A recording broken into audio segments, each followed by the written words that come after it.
নমস্কার, আপকামিং বাংলা চ্যানেলে আপনাদের সকলকে স্বাগত জানাই। অবশেষে মুখ্যমন্ত্রীর নতুন ঘোষণা অনুযায়ী নতুন অন্নপূর্ণা ভাণ্ডারের ফর্ম কিন্তু বেরিয়ে গেছে। দেখুন আপনারা কিভাবে ফর্মটা পাবেন এবং কিভাবে ফিল আপ করবেন, পুরো পদ্ধতিটাই ধাপে ধাপে আপনাদের খুব সহজভাবে দেখিয়ে দিচ্ছি।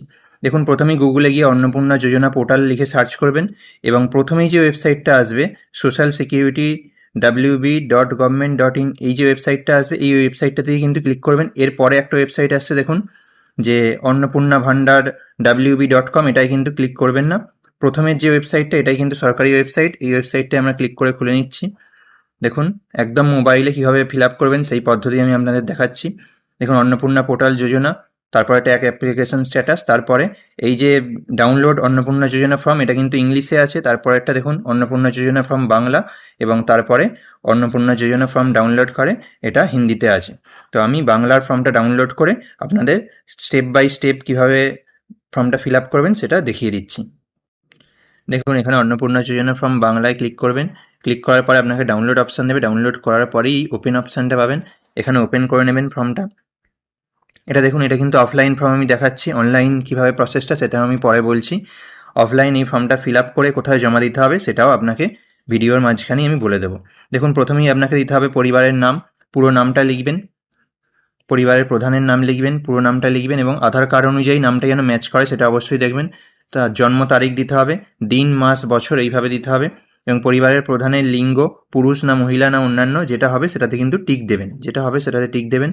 এবং পরিবারের প্রধানের আধার নাম্বার, আপনার পরিবারের যিনি হেড আছেন তার আধার নাম্বারটা এখানে দিতে হবে। এরপরে পরিবারের সদস্য সংখ্যা এখানে দেবেন, আর ডিজিটাল রেশন কার্ডের আইডি যদি থাকে পরিবারে সেটা দেবেন, আর ঠিকানা দেবেন আপনার এখানে।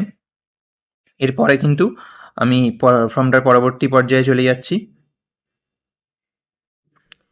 এরপর দেখুন আপনার এখানে যোগাযোগের নাম্বার চাইছে, আপনার বিশেষত পরিবারের প্রধানের আধারের সঙ্গে যুক্ত করা যে মোবাইল নাম্বার আছে সেই নাম্বারটা কিন্তু দিতে হবে। নাম, জন্ম তারিখ, লিঙ্গ, পরিবারের প্রধানের সম্পর্কের আধার নাম্বার আর পরিবারের সকলের আধার নাম্বার কিন্তু এখানে আপনার চাইছে। দেখুন পরিবারের প্রধান, এখানে কিন্তু বলে রাখি একটা ফর্মে কিন্তু 5 জন সদস্যের ডিটেলসই আপনি ফিল আপ করতে পারবেন, তার বেশি কিন্তু আপনি ফিল আপ করতে পারবেন না। এবার দেখুন এখানেতে জানতে চাইছে যে অন্নপূর্ণা যোজনার জন্য আবেদন করা হচ্ছে, এখানে হ্যাঁ দেবেন। কার আবেদন করা হচ্ছে, যদি পরিবারের প্রধানের নামে আবেদন করা হয় তাহলে হ্যাঁ দেবেন, যদি সদস্য একের আবেদন হয় তাহলে সেখানে টিক দেবেন। এবং এখানে কিন্তু এটা দেখে শুনে আপনাকে টিকটা দিতে হবে যে কার আবেদন করছেন, এবং যে সদস্যের নামের আবেদন করছেন সেই সদস্যের নাম, জন্ম তারিখ, লিঙ্গ এখানে উল্লেখ করতে হবে। আর পরিবারের প্রধানের সঙ্গে সম্পর্ক উল্লেখ করতে হবে, পরিবারের প্রধানের সঙ্গে আপনার কী সম্পর্ক, ধরুন যদি পরিবারের প্রধান আপনার বাবা হন তাহলে বাবা, যদি স্বামী হন তাহলে স্বামী, এটা কিন্তু লিখতে হবে। আর আধার নাম্বার এখানে দিতে হবে। এভাবে কিন্তু আপনারা দেখুন এখানে পরিবারের 5 জন সদস্যেরই কিন্তু নাম আপনারা ফিল আপ করতে পারবেন, তার বেশি কিন্তু কোনো একটা ফর্মে কিন্তু অপশান দেয়নি। এবারে দেখুন পরিবারের প্রধান ও পরিবারের সকল প্রাপ্তবয়স্ক সদস্যের ব্যাঙ্ক অ্যাকাউন্ট নাম্বার, সবার কিন্তু প্রত্যেকটা সদস্যের কিন্তু ব্যাঙ্ক অ্যাকাউন্ট নাম্বার দিতে হবে। এখানে পরিবারের প্রধানের দেবেন সদস্য 1, সদস্য 2 এরকম করে ব্যাঙ্ক অ্যাকাউন্ট, ব্যাঙ্ক কোন ব্যাঙ্কে অ্যাকাউন্ট আছে, ব্যাঙ্ক অ্যাকাউন্ট নাম্বার এবং আইএফএসসি নাম্বার দেবেন। আর এই জায়গাটা খেয়াল করবেন কিন্তু ডান দিকে ডিবিটি লিঙ্ক, আধার লিঙ্ক যুক্ত ব্যাঙ্ক অ্যাকাউন্ট প্রদান করুন, অর্থাৎ যে ব্যাঙ্ক অ্যাকাউন্টগুলোই প্রত্যেকের ক্ষেত্রে প্রদান করবেন সেগুলো যেন অবশ্যই ডিবিটি এবং আধার লিঙ্ক হয়ে থাকে। এর পরের পেজে চলে আসছি, দেখুন এরপরে এপিক, অর্থাৎ প্রত্যেকটা পরিবারের যে প্রাপ্তবয়স্ক মানুষ আছে তাদের সকলের ভোটারের এপিক নাম্বার দিতে হবে, ভোটার কার্ডের নাম্বার, বিধানসভা ক্ষেত্র অংশ নাম্বার কিন্তু উল্লেখ করতে হবে। এইভাবে হেড, সদস্য 1, সদস্য 2, সদস্য 3, সদস্য 4 এবং সদস্য 5 প্রত্যেকেরই নাম্বার কিন্তু দিতে হবে। যদি আপনার পরিবারে 3 জন সদস্য থাকে তাহলে 3 জনের দেবেন, 4 জন থাকলে 4 জন, 5 জন থাকলে 5 জন, কিন্তু 5-এর অধিক থাকলে একটা ফর্মে কিন্তু আপনার হবে না। এবারে দেখুন বিভাগ দিয়েছে, এখানে আপনার ক্যাটাগরি, আপনি কোন ক্যাটাগরিতে পড়েন, যদি আপনি জেনারেল হন তাহলে এই আনরিজার্ভডে টিক দেবেন। এবার যদি আপনি ইডাব্লিউএস সার্টিফিকেট আপনার কাছে থাকে তাহলে ইডাব্লিউএস এ টিক দেবেন, এবং তপশিলি জাতি, তপশিলি উপজাতি হলে এগুলোতে টিক দেবেন, এবং যদি ওবিসি হন তাহলে ওবিসির যে জায়গাটায় সেটাই টিক দেবেন, এবং বিশেষভাবে ঝুঁকিপূর্ণ জনজাতি যদি হয় তাহলে একদম শেষের যেটা আছে এটাই টিক দেবেন, যেটা আপনার ক্ষেত্রে প্রযোজ্য হবে সেই একটা বক্সেই কিন্তু টিক দেবেন। এবার দেখুন রেশন কার্ডে খাদ্য ভর্তুকি, এখানে আপনার কাছে ডিজিটাল রেশন কার্ড আছে, যদি থাকে হ্যাঁ দেবেন, যদি না থাকে তাহলে না দেবেন। এবার দেখুন আপনার যদি কার্ড হ্যাঁ হয় তাহলে আপনার কার্ডটা কোন ক্যাটাগরির কার্ড, এখানে বেশ কিছু ক্যাটাগরি দিয়ে দিয়েছে, যতগুলো ক্যাটাগরির রেশন কার্ড হয় সেই ক্যাটাগরির মধ্যে যেটা আপনার পড়ছে সেটা কিন্তু টিক দেবেন। এবার দেখুন এখানে দিয়েছে পরেরটা, যে পরিবারটি রেশন দোকান থেকে মাসিক রেশন তুলছে কিনা। যদি আপনি তোলেন তাহলে হ্যাঁতে টিক দেবেন, যদি আপনি না তোলেন তাহলে নাতে টিক দেবেন।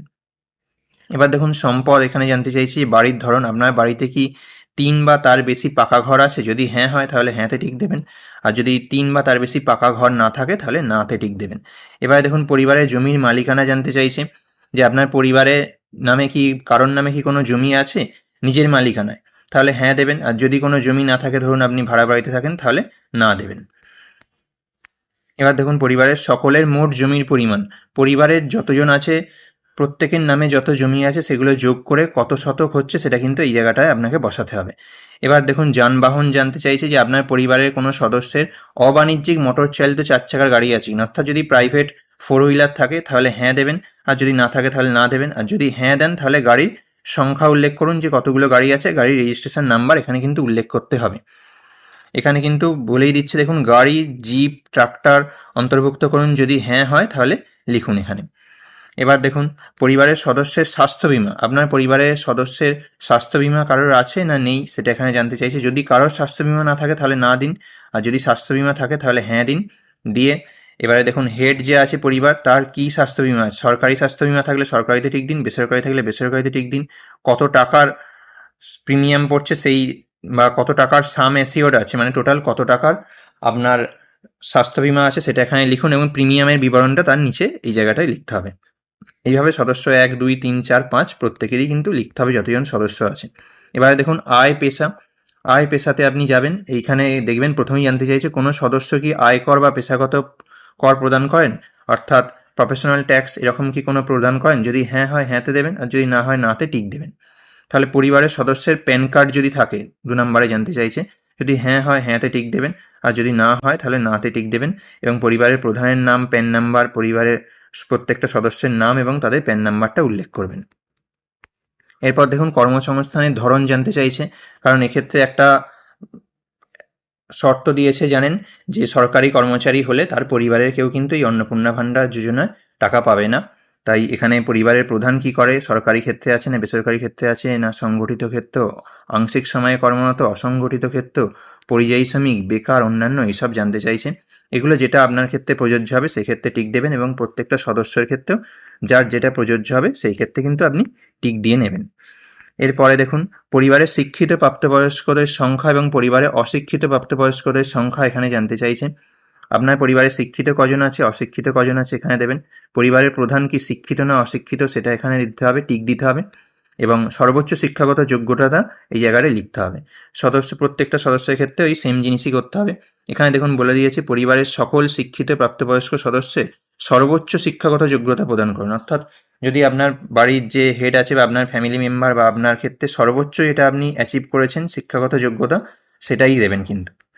আচ্ছা এরপরে দেখুন কোনো সদস্য কি সাংবিধানিক পদ বা মন্ত্রী, সংসদ, বিধায়ক, পৌরস্থানীয় সংস্থা, পঞ্চায়েত সংস্থার প্রধান, প্রাক্তন, বর্তমান, এগুলো জানতে চাইছি, যে কোনো রাজনৈতিক কি পদ হোল্ড করেন কিনা। এক্ষেত্রে কিন্তু বলা হয়েছে কোনো রাজনৈতিক পদ হোল্ড করলে তারাও কিন্তু এই অন্নপূর্ণা যোজনার সুবিধা নাও পেতে পারেন। তাহলে এখানে আপনার পরিবারে যদি কেউ থাকে তাহলে হ্যাঁ দেবেন, মানে আগে ছিলেন, দেখুন এখানে প্রাক্তন হলেও টিক দিতে হবে, প্রাক্তন না বর্তমান সেটাও জানতে চেয়েছে। আগে ছিলেন বা বর্তমানে আছেন, যদি হ্যাঁ হয় টিক দেবেন, আর যদি না হয় তাহলে নাতে টিক দেবেন। এরপরে দেখুন জানতে চাইছে কোনো সরকারি পেনশনভোগী আছে কিনা আপনার বাড়িতে, কোনো সদস্য যদি পেনশনভোগী থাকে তাহলে হ্যাঁ দেবেন, আর যদি না হয় তাহলে না দেবেন। কোনো সদস্য জিএসটির অধীনে নিবন্ধিত আছেন কিনা, যদি হ্যাঁ হয় হ্যাঁতে টিক দেবেন, আর যদি না হয় নাতে টিক দেবেন। এরপরে দেখুন জানতে চাইছি যে পরিবারের মোট বার্ষিক আয়, অর্থাৎ আপনার পরিবারের সবার টাকা মিলিয়ে টোটাল বার্ষিক আয় কত হচ্ছে সেটা এখানে কিন্তু লিখবেন। এছাড়া অন্যান্য পরিচয়পত্র নথি জানতে চাইছে, যে পরিবারের প্রধানের জন্য সিএএতে বর্তমান অবস্থা কি আছে সেটা জানতে চাইছে, যে প্রযোজ্য নয়, আবেদন করা হয়েছে, ইস্যু করা হয়েছে, কোনটা যেটা হয়েছে সেটা কিন্তু আপনি এই বক্সে টিক দিয়ে নেবেন, সামনে যে বক্স আছে। এরকমভাবে প্রত্যেকটা সদস্যের ক্ষেত্রেও কিন্তু এই সিএএ তথ্যটা আপনাকে টিক দিতে হবে। এরপরে দেখুন অন্যান্য কোনো কিষাণ ক্রেডিট কার্ড, অর্থাৎ কেসিসি বা কিষাণ ক্রেডিট, এআরডি, শিল্পী ক্রেডিট কার্ড, মৎস্যজীবী ক্রেডিট কার্ড, শিক্ষার্থী ক্রেডিট কার্ড, এরকম যদি কোনো কার্ড থাকে তাহলেও কিন্তু তার নাম্বার দিতে হবে, আইডির সংখ্যা দিতে হবে, আর যে তারিখে ইস্যু করা হয়েছে সেই তারিখটা কিন্তু উল্লেখ করতে হবে। আর প্রদানকারী কর্তৃপক্ষ কোন কর্তৃপক্ষের থেকে এটা আপনি পেয়েছেন সেটা কিন্তু উল্লেখ করতে হবে। এইভাবে প্রত্যেকটা সদস্যের ক্ষেত্রে এবং আপনার পরিবারের প্রধানের ক্ষেত্রে কিন্তু উল্লেখ করবেন। এরপরে দেখুন, যদি জানতে চাইছি যদি SIR 2026-এ নাম বাদ পড়ে তবে মামলাটি ট্রাইব্যুনালে বিচারাধীন কিনা জানতে চাইছি। যদি বিচারাধীন থাকে তাহলে হ্যাঁ দেবেন, মামলার বিবরণ দেবেন। যদি না থাকে তাহলে না দেবেন, আর যদি প্রযোজ্য নয় হয় তাহলে তাতে ঠিক দেবেন। আচ্ছা, এরপরে চলে আসছি, এইভাবে প্রত্যেকটা সদস্যের ফিল আপ করবেন। এইভাবে চলে আসছি সামাজিক মর্যাদা এবং নির্ভরশীল ব্যক্তিগণ, যে আপনার ওপরে সামাজিক মর্যাদায় বা নির্ভরশীল ব্যক্তিগণ কজন আছে সেটা এখানে কিন্তু আপনার টিক দিতে হবে। এবং বিদ্যালয়ে অধ্যয়নরত পরিবারের সকল শিশুর বিবরণ, বিদ্যালয়ে কজন শিশু পড়ছে সেটা কিন্তু এখানে আপনাকে টিক দিতে হবে। শিশু 1, শিশু 2 এরকম করে দেওয়া আছে। এবং এখানে দেখুন, বিদ্যালয়ের ধরন অন্যান্য নির্বাচন করলে অনুগ্রহ করে বিস্তারিত উল্লেখ করুন যে কেন অন্যান্য নির্বাচন করলেন, যেমন ওপেন স্কুলিং, হোম স্কুলিং ইত্যাদি। এছাড়াও যদি আপনার শিশু সরকারি বিদ্যালয়ে পড়ে তাহলে সরকারি বিদ্যালয়ে টিক দেবেন, যদি বেসরকারিতে পড়ে বেসরকারি, স্বীকৃত মাদ্রাসায় পড়লে মাদ্রাসা এবং অন্যান্য মাদ্রাসায় পড়লে এখানে টিক দেবেন। এবং অন্যান্যতে যদি ক্লিক করেন তাহলে কেন অন্যান্যতে ক্লিক করলেন সেটা কিন্তু এই জায়গাতে আপনাকে লিখতে হবে। এভাবে শিশু 1, শিশু 2, শিশু 3, শিশু 4, 4জন শিশুর কিন্তু এখানে আপনি তথ্য দিতে পারবেন। 4-এর অধিক শিশুদের কিন্তু তথ্য দেওয়ার এখানে কোনো জায়গা নেই। আচ্ছা, শিশুদের টিকাকরণের বর্তমান অবস্থা কী আছে, টিকাকরণ হয়েছে না টিকাকরণ হয়নি সেইটা দেখে কিন্তু আপনি যেটা প্রযোজ্য হবে সেটাই টিক দেবেন। এরপর দেখুন, সরকারি প্রকল্পের আওতায় সুবিধা। আপনি কি কোনো সরকারি প্রকল্পের আওতায় DBT লিঙ্কের মাধ্যমে সুবিধে পাচ্ছেন?